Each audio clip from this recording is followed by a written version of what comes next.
La la la la la. La la la la la. La la la la la. La la la la. We're back by popular demand.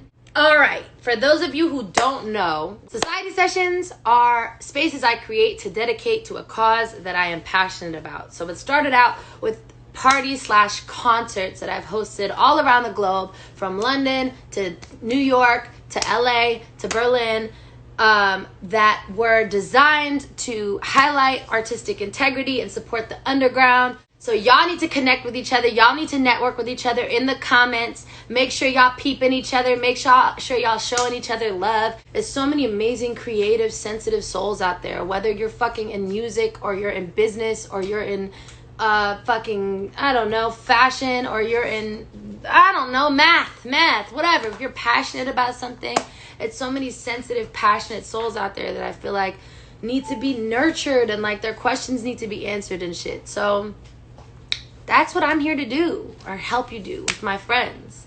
Today, we are going to be talking to 3 of my fire-ass friends. Kitty Cash, DJ, producer, fire, bad bitch. Y'all probably know her. AlunaGeorge, fire, dance music queen, you feel me? And Tinashe, who's just a pop star. I mean, you already know what it is. This is built by artists, curated by artists, created by artists, if you know what I mean. Hey girl. Hi. How are you doing? I am good. How are you? Good. Your lighting looks fire. It's just that good old Cali sunshine. You know how that is. Your skin is glowing. Thank you. You're getting me hype right now. I gotta do a live with you every day? Look, it is. It really is glowing though. So I'm excited to have you here. Actually, Kitty Cash actually DJ'd at the very first society session ever, which we talked about, which is like 4 years ago. She was like, what was that, like 6 years ago? I was like, girl, it was 4. I know. And it's so crazy because that society session had Princess Nokia, Gito, who I love. That's the sis. Gito, who is, I mean, like, if you're from New York City and you've been to a party, you know who Gito is. Who else was on? Corey Wash was on that. Corey. Amazing artist. Corey directed Ballin' too. Oh, yes. I think I did notice that. Let's talk about the juicy shit first. You're releasing a project soon, right? Let's just hop right into it, because you produce. Like, for those of y'all who don't know, Kitty Cash is a fire-ass DJ, right? Plays fire-ass sets. But now you've slowly gotten into production. Have you always been into production, or did you get into it? I've definitely always dibbled and dabbled, and you know what I'm saying? Like, tried it out. Like, I have some remixes that did really well. I did like a Beyonce remix, a Dream remix, like a few things like that. But, you know, it's that type of thing where I feel like when you're doing something new, you're always super critical. You're like, oh, maybe I'm not ready. Maybe I'm not good enough at this yet. And, like, even though I would send it to my friends who I really respect, they'd be like, yo, this is fire. You should just put this out. You know what I mean? I would be like, all right, I'll put this one thing out, and then I just won't follow up. And then I'll be like, girl, why are you doing that? So, yeah, I've always been into it. And, like, now I'm just ready to kind of just take that next step finally. Like, what made you come into yourself to be confident enough to pursue it? Because I feel like you just said at first you were a little bit like, damn, should I do it? So, like, what clicked for you? You were like, man, fuck this. I'm doing this shit. I love this. I think that it's just that point where it's like, we all have things that we want to do, you know? And between myself, you know, you have those talks in the mirror where you're like, but what's the problem? Why can't you just do this? Between that and my friends also putting that battery in my back, and me just also wanting to see a growth in my own artistry, I was just like, if I don't invest or believe in myself or jump out the window for myself, why would anybody else do it, you know? So I just decided, I was like, you know what? You having problems in this area. I went to Beat Lab Academy in LA. They just sent me the certificate too. I didn't even open it yet. What's that? It's like saying that I completed it. Like, Word? I'm just having I would be having like gigs, like wherever. I would be like flying back to LA to go to this class for beat production, because I was just like, yo, like whatever questions I had and YouTube wasn't talking back to me fast enough. That's fire. That is fire. I feel like women are a lot more shy to pursue production because it's a lot of men that do it. Like, did that ever matter to you, or was you like? I never really cared about that part. It was more just like there would be times where I think I was with somebody and then I'm like, are you about to show me, or are you about, like, you talking about a date? Like, I don't understand the fuck. Like, my nigga, I'm just trying to learn some shit and you over here low key like, so what you doing tonight? And I'm like, I'm about to go home and like redo what you just showed me. And you know what I'm saying? Yeah, like I love Wonder Girl too. She's such an inspiration, but it's not that many women. But I think there are a lot more women, female producers now. You can like, you know what I'm saying? Like, Yeah. But yeah, I just think it's that type of thing where I just needed to find that confidence in myself, and it really had nothing to do with like, oh, this is so many guys, because I had the opportunity to work with so many artists as a DJ, and they would always be like, yo, what's up? When you gonna send me that vibe? I'm like, damn, okay, let me get back to this. So, you know, you gotta love that support from the people in your circles. Especially when you're a real person like yourself and like myself, and you like real, it's hard to like you know, think about the positive and the people that show you love. But you brought up a good point. You're like, yo, a lot of people fuck with you and a lot of people show you love and like really support you, right? And I think that we have to reprogram ourselves to say, I could sit here and I could, you know, listen to all of these negative opinions or, you know, comments or things like that, and then I can internalize it. Or I can just say, you know what, their opinion is valid, and then look at everything that is definitely uplifting me, you know, energizing me, recharging me, confirming me. And I think once you do that and you practice that, it allows you to just be like, look, I'm going to pack that shit the fuck up. Facts. And I'm going to come back on this side. And I'm going to just continue, you know, thanking everybody and pouring into the people that constantly pour into me, as opposed to just being like, damn, like, so-and-so said this, and they said this was bad, but what about the 50 people, 100 people, 10 people, one person, your mama, whoever, you know, cheering you on. So, yeah, facts. You know, you got to really pick and choose what you're going to invest your energy in, so that, you know what I'm saying? Like, you can energize yourself spiritually and uplift yourself. I 100% agree with you. I feel like, yeah, you just spoke mad facts. Yo, we got to focus on the positive shit. I feel like it's very easy to get caught up in like who don't fuck with you and why they don't fuck with you. But yeah, you got to focus on the good shit, because focusing on the fucked up shit just demotivates a person. You feel me? Yeah. And it's like, I'm a Capricorn, so I love when somebody could come to me with a critical, like, baby girl, like, that was good, but that wasn't great, and these are the reasons why. Yeah. But, you know, if it's, that to me is a beautiful thing, especially when someone loves you enough to do that. But when it's just negative because they're projecting, or, you know, their own inadequacies on you, you just got to brush that off, and you really can't stoop down to that lower vibrational energy. Like, you really have to constantly be above it. Facts. I want to learn how to DJ. Come to my house. No, really? Look. Let's do it. I understand that sets kind of have to be curated, right? But is it like, as a DJ, do people usually like know what you coming with, or do you like adapt to the venue or the event, or do you just be like, no, nigga, I'm bringing my vibe, fuck that, I don't care who's on the roster? You know what? I have one of my best friends. Her name is Samira, and she's on here. Okay. And she always laughs at me because it's like we will be somewhere, and she will come to a gig or whatever, and she literally would be like, she would like kind of read the room. She'd be like, girl, I don't know what you're about to play. I'm like, bitch. And then she'd be like, actually, kitty, play your kitty shit. Like, and it doesn't matter who's in the room, the age group. It's like people, I think once you know, get more confident, you find your groove, you realize that people book you for you. And you just have to stay authentic and true to you. Right. And that's not always easy to do, because it does get intimidating and it does get a little scary. And you be like, damn, but it's every age group. I remember I did the Wall Street Journal after party, Right. And although, like, you know, Tyler was one of the honorees, it was literally every age group, every type of person there. And I remember, like, sitting there at the dinner before the party, and the whole time, I couldn't even really eat because the whole time I was just like, bitch, what are you going to play? Like, I don't understand. Like, when am I going to start? You know, like, I'm like, yo, what are you going to do, sis? Okay, drink another glass of wine. You fine.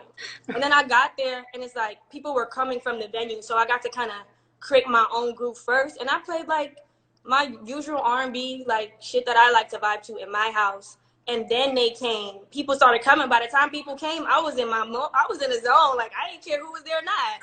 You know, the same nervousness, like, sometimes we feel when we start something new. So you kind of brought it up with producing, right? Like, that same kind of nervousness. Did you ever feel that with DJing? Girl, I still get nervous. Are you tripping? Really? Dead ass. Like, I will have a poker face, and my poker face is definitely, like, I would never be able to tell you're nervous. Girl, I be nervous all the time. My hands be sweating. It's so gross on my nose. I just be like, God, who's going to see this? But once you get in it, it's probably how you feel when you perform. Like, probably right before you get nervous. Yeah. But honestly, it's like once you get into that zone, like everything else is blocked out. And you're like, you have your own force field. And that's the beauty of it. But there are so many times, especially when I'm like doing shows for other people. Yeah. I'll get mad nervous. I'll be like, because if you fucking time. I can't wait for you to DJ your album. Me too. That's going to feel crazy because, I mean, I remember, like, how it felt DJing my remixes. Yeah. But honestly, I can't imagine, like, how that's going to feel. Like, I'm itching for that moment. Me too. Shit. I cannot wait to see that. Are you planning on just doing, like, actual sets or, like, just, like, at parties and stuff? Do you know yet? Or are you just... I'm definitely trying to, like, do festivals and do that circuit where I can just, like, challenge myself, you know, outside of like a lounge or an event or a club, and just challenge myself to, like, you know, do a set in stage design. Like, I love that type of shit, period. So it would be really interesting to finally get to explore that part of me and definitely have a set. Like, I'm excited for that more than anything. Facts. I cannot wait. We got this live popping. We got Boogie in here. Hey, Boogie. What's up, bro? Hi, Sam. We got Aziza. No, I cannot wait. Can I be on your project? Duh, like, we already talked about this. Okay, don't play. No, I'm dead ass. You acting like you not Bibi. Like, you about to really have me like, what? Let's be real. Like, let's be real. Come on. I would love to be on your project. I would love to have you on it. You already said you're going to send me some shit to listen to. I'm going to listen to it as soon as you send it to me. That's all I've been doing. Do you already have, like, songs picked out and shit that you like? I have 9 right now. Okay. So I'm going to send you some. Yeah, so send me some. You know how it is. It just depends on the vibe that, you know, when you're going through it. So I'm just... I want the feels, though. You got to give me the feels. You know, I like to cry and shit. But you already know I got that. I got so much of that. People are sick of me. I want the feels, okay?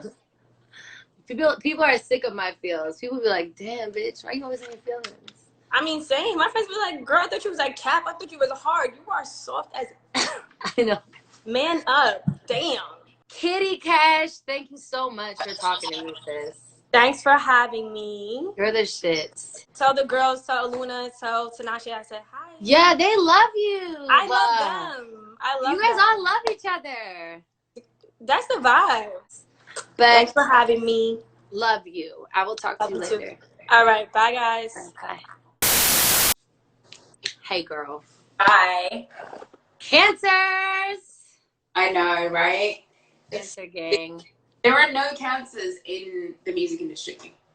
I know. We're a rarity. That's me and you. She's the 5th and I'm the 14th.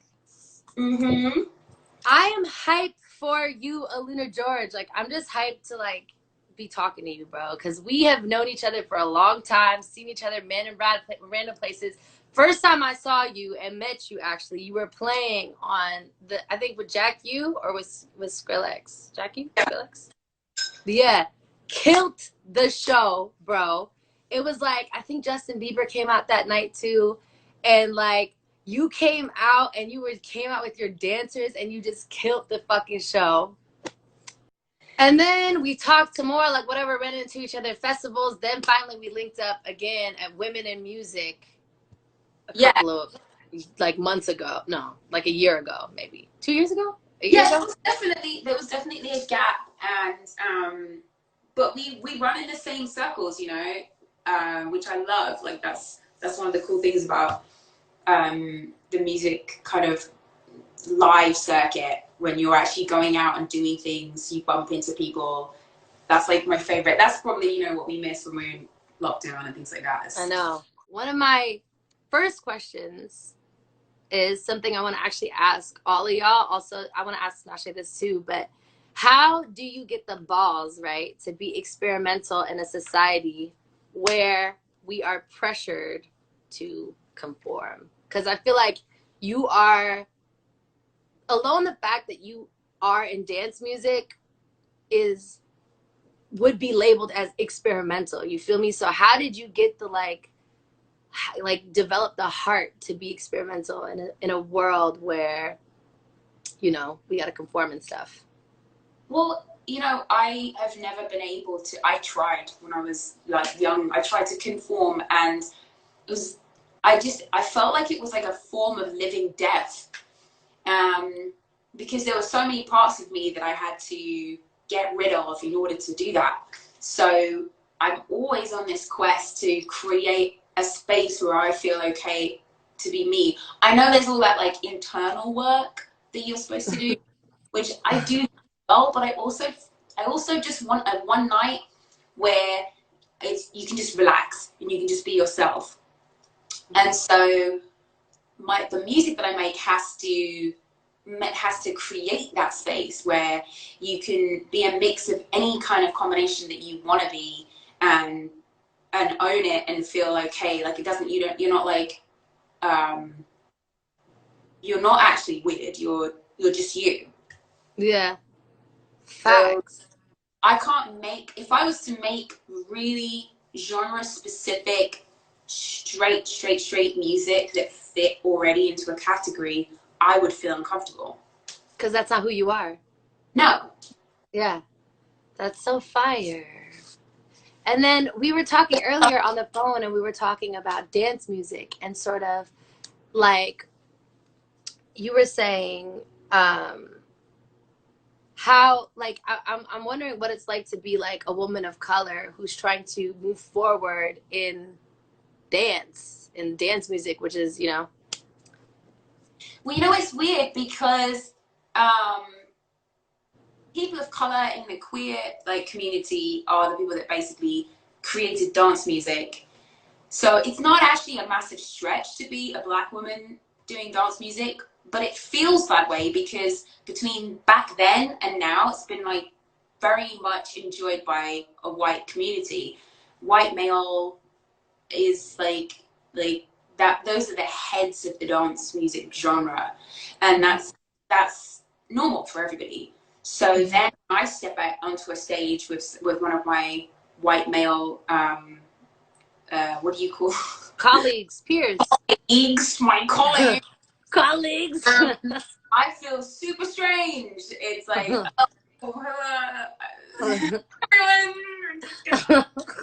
I'm gonna be out of your hair. And so then to be like, okay, I'm gonna own this space, and I'm gonna run it. I'm gonna make it sound how I want it to sound. It in the one sense is radical, but on the other hand, it's just a very logical progression from when dance music was started, and that's what's given me the bravery to do it. Like looking at history. Yeah. How were you, like, how who made you aware of history in terms of dance music? Was it something that you just like studied because you loved it, or like who made you aware of it? It was like individual people that I met sort of along the way. Like I was talking to somebody about how, you know, house music was born in Chicago. There's a couple of different versions, like it was created in Detroit, or it was created in the UK, or it was created in Chicago. But either way, it was created by people of color. And like, until somebody tells you that, you don't even start looking in that direction, because I'm living in the now, and all I'm is the opposite of that. And then like I was at Essence Fest this year, and I had already started to try and do what I'm trying to do, but I had this woman who's an African woman doing my hair, and she was just like going crazy about like how much she loves house and pop, and just like she was just, I mean, like, I love white music, and I was like, well, that's great, because I specialize in dance music, and I'm Black, so I can make that for you, and you don't have to feel like it's white music. How about that? Yes, I would like that. I was like, okay, great. You told like a fire ass story about like you doing a show and like you somehow feeling solidified or really confident because you saw like Black girls standing out in the rain waiting for your show. Yeah, Midnight Barbecue was one of the highlights of my career. Just seeing a whole line of like Black women at the front in the rain, sticking it out. And when I really thought everyone would just go home. I was like, see ya. And they're like, no, I'm going to get really fucked up and dance, because that's what I want to do. That's what I'm here for. And I didn't come here to just like go home as soon as the rain started. Like, I was like, wow, okay, that's me too. But I was only one. And so I was like, okay, if you guys feel comfortable, then this is it. I'm gonna take that, and I'm gonna create a whole album of that shit. That is so fire. That's why I've got my own project going, because AlunaGeorge is like, it's very, very up and down. Something will be a ballad, something will be R&B, something will be dance. But I basically want to create a rave. That would be crazy. At this rave, we're not listening to techno music, because that's not what we listen to now. You're going to be listening to my music, but it's still a rave. And by rave, what I mean is that for me, it stands for the way that dance music is rooted in a tribal endeavor. Like, it's where you lose lots of layers of your awareness and consciousness and judgmentalness, and you're stripped down to your animal instincts, and you let your body do whatever the hell it wants to do, and it's a holiday from your brain. Like, get the fuck out of your head. I feel that, bro. I feel like I'm not coordinated. I didn't grow up dancing, but I be wanting to dance. Like, just literally 2 days ago, I was like, man, somebody like wrote me a really like touching ass DM. Like, a dancer wrote me a touching ass DM, and she's like, just release your body, look in the mirror, and dance. And then when it came time for me to like release my body and look in the mirror and dance, I was like, bitch, I can't. Like, fuck is you talking about? And that's like, people come to my shows and they're like, I didn't know I could dance. I'm like, great, because that's what I made. I made these rhythms so that it would be weird for you to stand still. Are you like really involved in the production as well of your own songs and shit? Yeah. Because sometimes I feel like, for me, like, I definitely am, but there's also like, I definitely draw a line. Like, I'm not super involved to where I sit down and every single sound I'm like, yeah, I fuck with this. No, I don't. Are you like really involved in that sense? Are you like? Yeah, because then, you know, even if I've allowed the producer to take the reins on a couple of sounds or whatever, then I'm going talking to the mix engineer and the mastering engineer, and I'm like, okay, well, can you roll off the high end of the clap, because it sounds like a bag of crisps, and I want it to sound like, you know, the lid of a trash can slamming instead. And he's like, yeah. So, and the other thing is, I'm a beast about the beat as well. So if anything is like unsurprising, I'm like, we're gonna have to start again. We do that shit. Damn. That's crazy. Do producers be getting mad at you? I'm not an engineer. Oh yeah, me neither. producer. So I will come in with an idea and I'll be like, you have to create this for me. And then as they sweat away at the computer, nope, nope, nope, nope, up, nope. Actually, they kind of love it because it's quite unusual, I think. Yeah. I come in and be like, okay, so today we're going to be blending Afrobeat with a little bit of UK house from the 90s. I remember in Europe, like, listening to all different types of shit. My friends were on all different types of music, you know? And I feel like here it may be a little bit more commercial, but I'm curious to know what you think in terms of genres and stuff. And when I came to America, like, there would be definitely like bands that just, for me, what I loved about them was how off kilter they were and how strange the sounds were, and I was just like, yay! And then you play it to someone who's American, they're like, the fuck is this shit?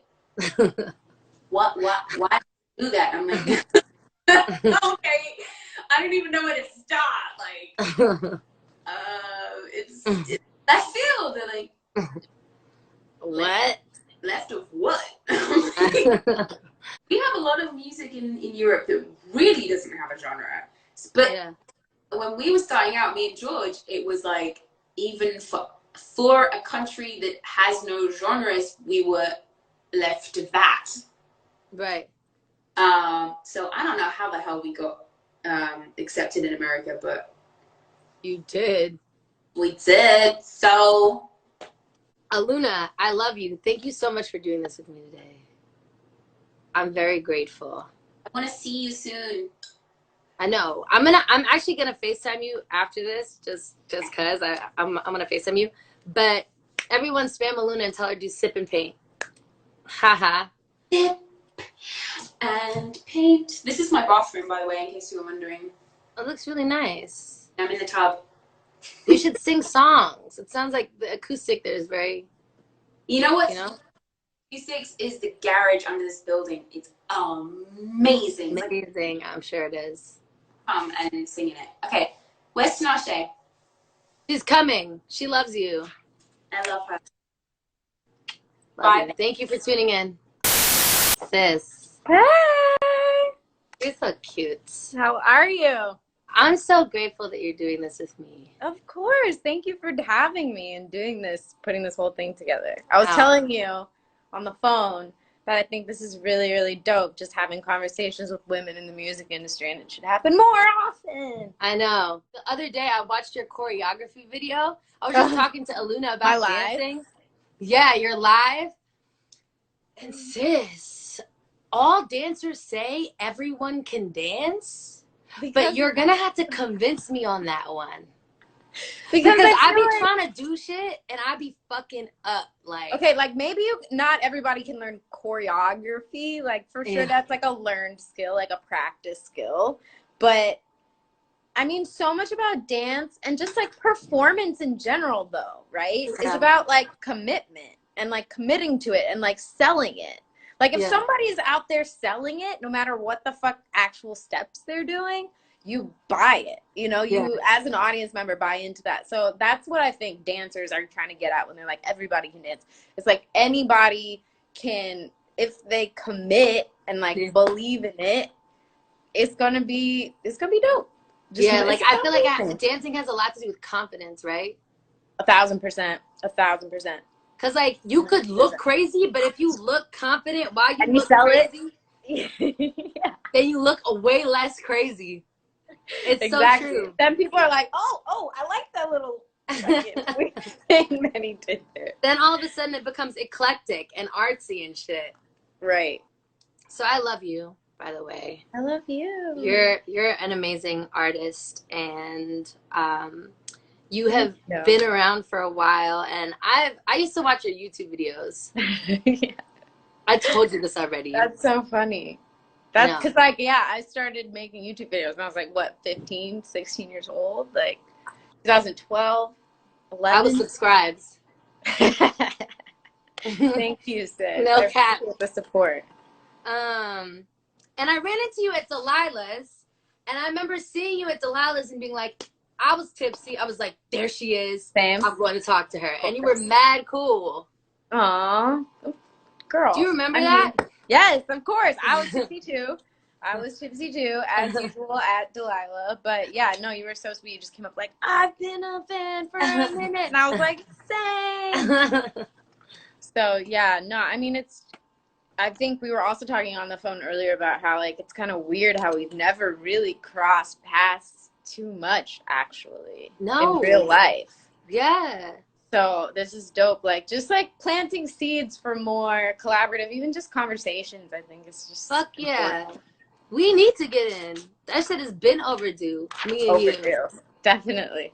I know that you used to be signed to a major label and now you're completely independent. And I'm curious to know about your transition. Like, how was it transitioning? And I know you get this like question a lot, but you feel me, you could give us the raw truth. Yeah. Like, transitioning from a major to being independent. Yeah. How was that for you? For me, people always ask, like, was it so scary? Like, oh my gosh, it must have been like so scary, such a hard decision. For me, it seemed like the only decision.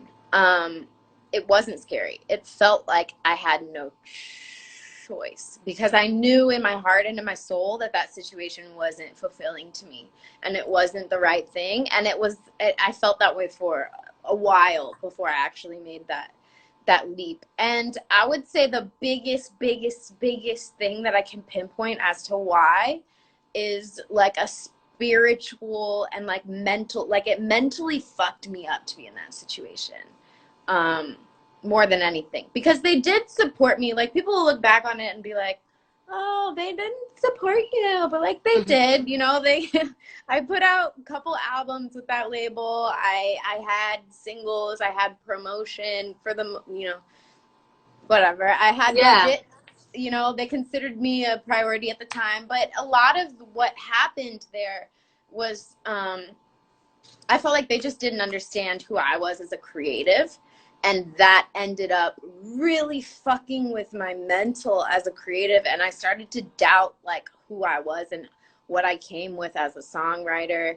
And so then at that point, I was just trying to be cooperative. And it was like, okay, you guys must know best. And that just it's like not fulfilling. It just becomes like a darker and darker pit for a true creative to go down.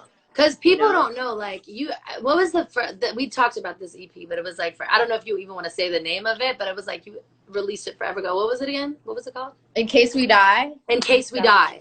So, Tinashe was on some The Weeknd-ish shit before The Weeknd came out, okay? It was like really dope, super dope-ass shit. And I'm like, what I feel like through seeing you after all these years, who you are as an artist is like, you very much so prioritize like your vision. Like, you have a vision and you have a specific vision and you prioritize like your like almost your artistic integrity and like your life, and like you write and shit, and you know you've reinvented yourself several times, you know, like you're so like diverse as an artist. Thank you. That means a lot. Well, for me, I do feel like that is just, it's a part of who I am. Like, I am only excited about music that feels like the next shit. Like, when I'm in the studio, I'm much more hype about some shit that's like, oh, this is weird, or like this is something different than like stuff I've heard before. So I'm always kind of moving towards that next thing. I think that's just who I am as a person.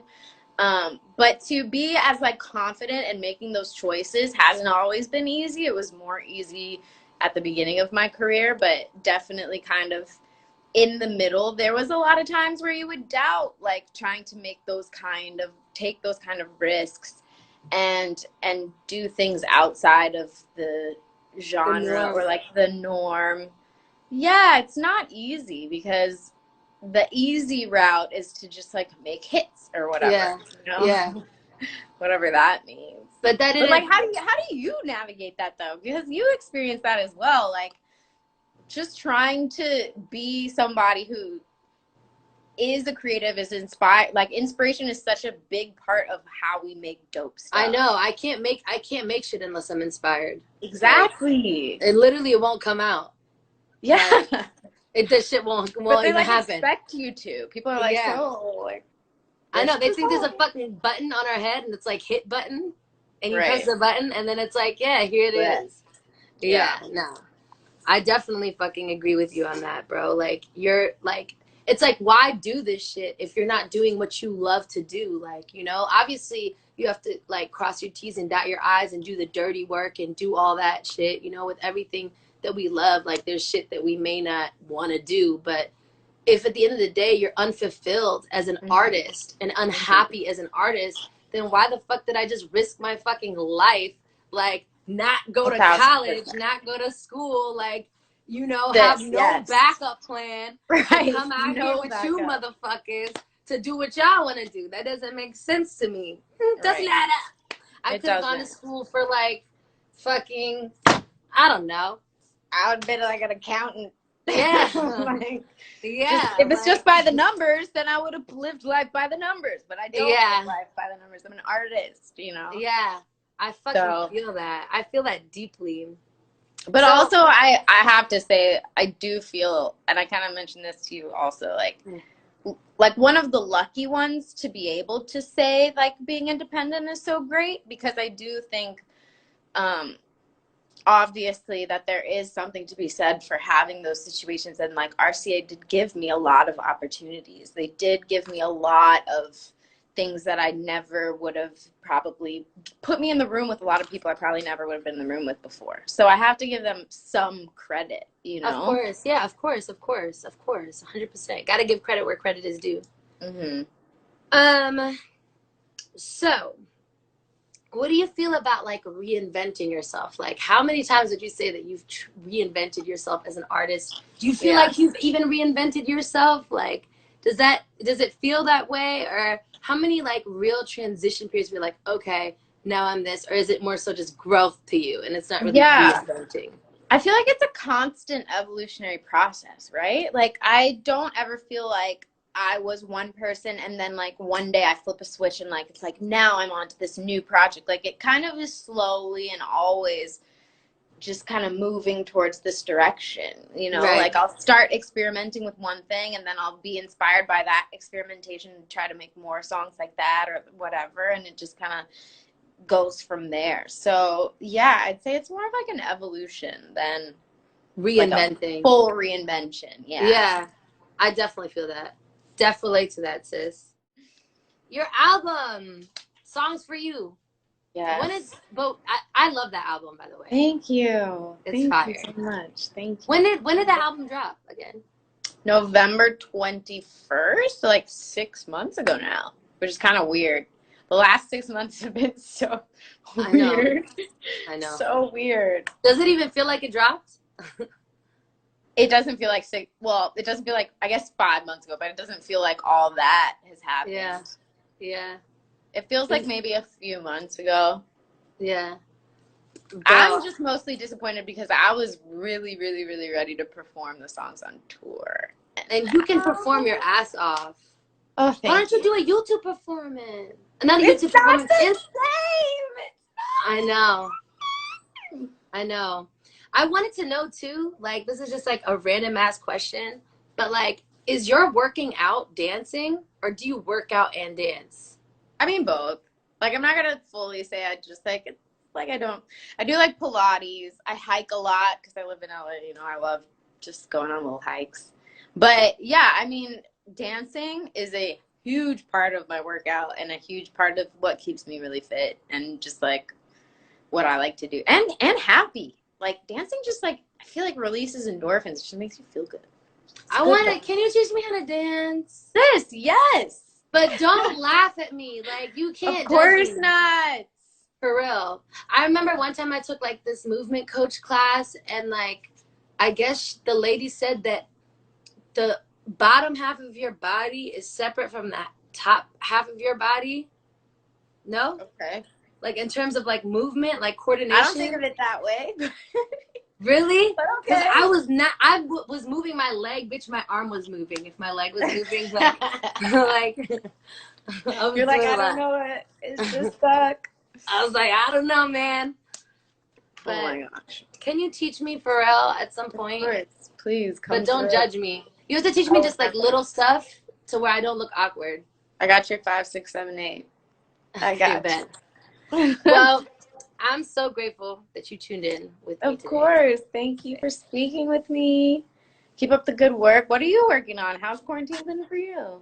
Good. I'm working. I just finished my album, but obviously with this whole quarantine shit, like my album is done, finished, mixed, mastered, all that. My first album, OMG. But with this whole quarantine shit, obviously, you know, the release date is a little bit sketch, so we figuring it all out. Yeah.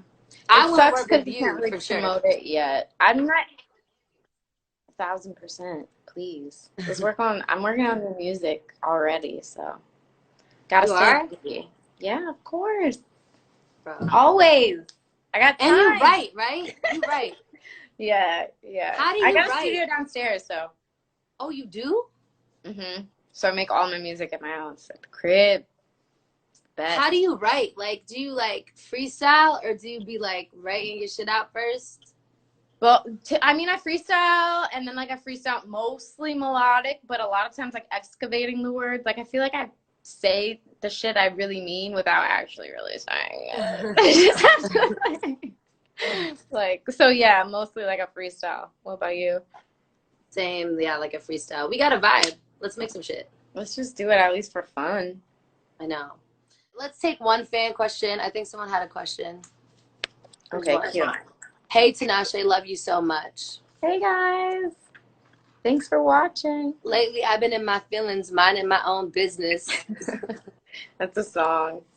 Is lyrical dance, Tinashe, is lyrical dance your favorite type of dance? Wow. I don't know how they knew that. I feel like I haven't said that in an interview since I was like 15. Yeah, it's, at least growing up, it was my favorite type of dance because it was the most emotional and the most raw.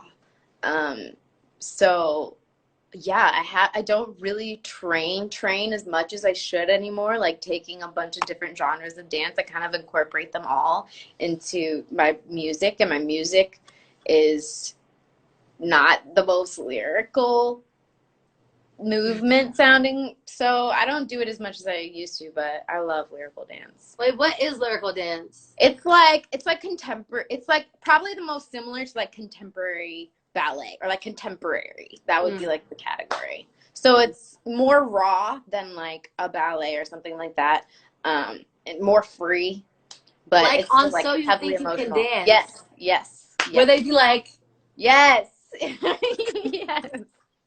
And they be doing this thing with their foot. Yes, like you know what I'm talking about? like a Travis dance, and they'll just be like, yeah, okay. You know? Okay. Gotcha. Yeah, and the stage is blue, and there's fog. Yeah. Yeah. So, I'm gonna FaceTime you after this. please. But I appreciate you for real. Of course. Because you're such a humble, awesome artist, and thank you. Let's link up for sure, because like I be saying that to everybody, but then like to actually do I know. No, me too.